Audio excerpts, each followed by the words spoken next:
हेमंत गोडसे खासदार हेमंत गोडसेंकडून ठाकरे गटाला सुरुंग लावण्याचं काम नाशिक जिल्ह्यामध्ये सुरूच आहे।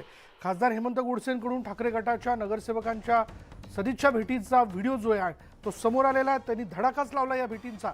ठाकरे गटाचे नगरसेवक किरण बाळा दराडे आणि दीपक दातीर यांच्याकडे त्यांनी सदिच्छा भेट देऊ केली आणि संजय राऊत यांच्याकडून गोडसेंवर मध्यंतरी हेमंत गोडसेंवर टीका करण्यात आली होती आणि त्या राऊतांच्या टीकेला गोडसेंकडून आता अशा प्रकारे फोडाफोडीतून उत्तर दिलं जात आहे।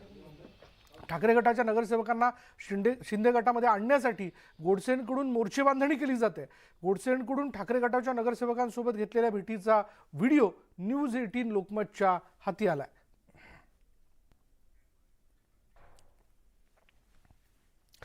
नाशिकमध्ये ठाकरे पक्षाच्या 50 पदाधिकाऱ्यांनी शिंदे गटात प्रवेश केला आणि यावर ठाकरे पक्षाचे नेते आणि युवासेना प्रमुख आदित्य ठाकरे यांनी निशाणा साधला।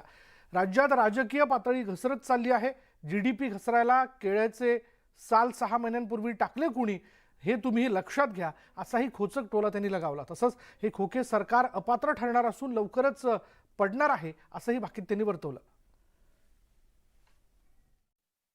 या महाराष्ट्र येण्यासाठी कोणी कुठचाही गुंतवणूकदार इच्छुक नाहीये, कारण एक सीएम आणि एक स्पेशल सीएम आहे आणि हे वातावरण एवढं राजकीय घाणेरडं असताना कोणाच्याही मागे कुठची एजन्सी लावणं असेल, आरोप प्रत्यारोप असेल, राजकीय पातळी घसरत असताना माझी हीच इच्छा राहील की कुठे ना कुठेतरी सगळे राजकीय पक्षांनी एकत्र येऊन महाराष्ट्राला पुढे कसं न्यायचं ह्याच्यावर विचार केला पाहिजे। आता हे धोके जेवढे देऊन झालेले आहेत ठीक आहे, हे जेव्हा डिस्क्वालिफाय होतील लवकरच होणार आहे, सरकार पडणार आहे, पण पुढचं सरकार जे येईल ते ह्या महाराष्ट्राच्या हिताचं असावं। राज्यात राजकीय पातळी पण तशीच घसरत चालली आहे। आता हे जीडीपी घसरायला केळ्याचं साल टाकलं कोणी 6 महिन्यापूर्वी हे तुम्ही लक्षात घ्या, पण मूळ गोष्ट हीच आहे की आपल्या राज्यातून कुठेही मला दिसत नाही की नवीन गुंतवणूक येताना। अजून एक शोधाची गोष्ट ही आहे की आता डॅव्हॉसची एक काहीतरी त्यांचं चालू आहे, डॅव्हॉसला जायचं, त्याच्यात मित्र किती आहेत हे पहिलं बघा। दुसरं म्हणजे डॅव्हॉसला गेल्यानंतर मला आताही असं कळण्यात आलेलं आहे की काही एमओयूज आता पण तयार आहेत राज्यात सही करण्यासाठी, ते डॅव्हॉससाठी टांगून ठेवलेले आहेत की डॅव्हॉसला जाऊन सही करू म्हणजे असं वाटेल की डॅव्हॉसवरनं गुंतवणूक काहीतरी आणली। औरंगाबादमध्ये एका जाहीर सभेत बोलताना विरोधी पक्षनेते अंबादास दानवे यांनी वादग्रस्त वक्तव्य केले। शिंदे पक्षाच्या आमदारांबाबत बोलताना अंबादास दानवे यांची जीभ घसरली आहे, बुटाने मारण्याची यांची लायकी आहे आणि राहणार आहे असं वक्तव्य त्यांनी केलंय।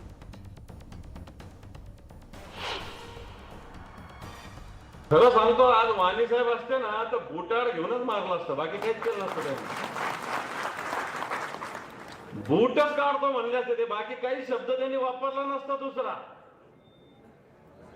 आणि मला वाटतं हीच लायकी यांची राहिलेली आहे आणि राहणार आहे हे मी तुम्हाला सांगतो। नाही खरं आहे ना, कारण की ज्यांनी 2-2 बायका केल्या त्याला बुटालाच मारायला पाहिजे।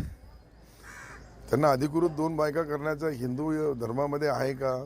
असेल तर मारू नका, आणि तुम्ही पाहून घ्या, वाचून घ्या, असेल तर जरूर त्यांना मारा। त्यांनी लेखी विधान परिषदेच्या शपथपत्रामध्ये 2 बायका लिहून दिल्या। पुढे बातमी अशी की पुण्यात विरोधी पक्षनेते अजित पवारांचं राष्ट्रवादी काँग्रेसतर्फे जोरदार स्वागत करण्यात आलं। विधानसभेच्या हिवाळी अधिवेशनात जनतेचे प्रश्न सोडवण्यासाठी अजित पवारांनी आक्रमकपणे बाजू मांडताना सरकारला अनेकदा कोंडीत पकडलं होतं आणि यावेळी पुण्यात छत्रपती संभाजी महाराजांच्या पुतळ्यालाही अजित पवारांनी अभिवादन केलं। तसंच स्वराज्य रक्षक स्टिकर्सही राष्ट्रवादीकडून झळकवण्यात आली। छत्रपती संभाजी महाराजांच्या वक्तव्यावर स्पष्टीकरण देताना अजित पवारांनी सत्ताधाऱ्यांवरही निशाणा साधला। पहिल्यापासून आम्ही सगळेजण पुरोगामी विचार मांडणारेच लोक आहोत। पूर्वी एकत्र काँग्रेसमध्ये असताना काँग्रेसचा पण विचार सर्व धर्मसमभाव आणि पुरोगामी असाच प्रकारचा होता। नंतर राष्ट्रवादी आणि काँग्रेस हे वेगवेगळे झाले तरी देखील आम्ही त्याच दिशेने काम करत आलेलो आहोत। आपल्याला माहिती आहे की मी माझ्या भूमिकेशी ठाम असतो, मी त्याहीबद्दल माझी भूमिका मांडलेली आहे। प्रत्येकाला आपली आपली भूमिका मांडण्याचा अधिकार आहे। मी जी काही भूमिका मांडली ती सगळ्यांना पटलीच पाहिजे असाही माझं काही हे नाही आहे, म्हणणं नाही, पण मी मांडलेली भूमिका ही चुकीची आहे हे चुकीचं ठरवणार कोण?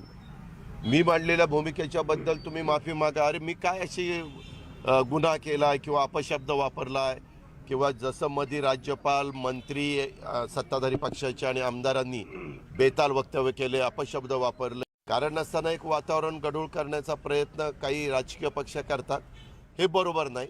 त्यांना त्यांचं काय भूमिका मांडायची ते त्यांनी मांडावी, आम्हाला आमची भूमिका काय मांडायची असेल ती आम्ही मांडू।